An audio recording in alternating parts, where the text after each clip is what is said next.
पावन गाथा कथाहरूको चिन्तन मनन निधिध्यासन गर्दै यदि जीवनबाट ओझेल परियो, संसारबाट ओझेल परियो भने पक्कै पनि जीवन मङ्गलमय बन्छ, भगवानका निमित्त योग्य बन्छ।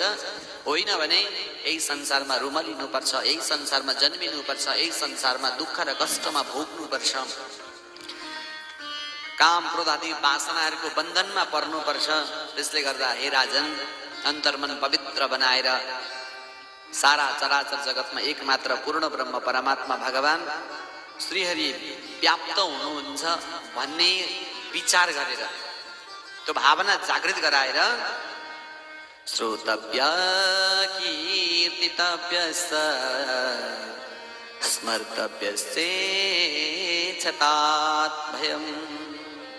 उनी भगवानका पावन कथाहरू श्रोतव्य श्रवण गरेर, कीर्तितव्यश्च गान गरेर, स्मरण गरेर, चिन्तन गरेर अनि अन्तर्मनलाई परमात्मासँग जोड्नुपर्छ। यसैमा जीवन मङ्गलमय बन्छ।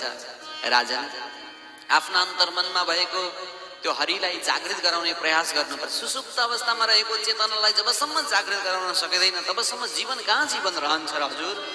त्यसले गर्दा जीवनलाई मङ्गलमय बनाउनका लागि सुसुप्त अवस्थामा रहेको चेतनालाई जागृत गराउनु पर्दो रहेछ। हामीले हिजो पनि एउटा श्लोक वाचन गर्यौं, कति राम्रो छ। आफ्नै आत्मा ज्योतिमा ध्यान लाऊ, आफूमा नै भित्रभित्रै रमाऊ, झुट्टा माया मोहलाई हटाऊ, बस्दा उठ्दा रामकै नाम गाऊ,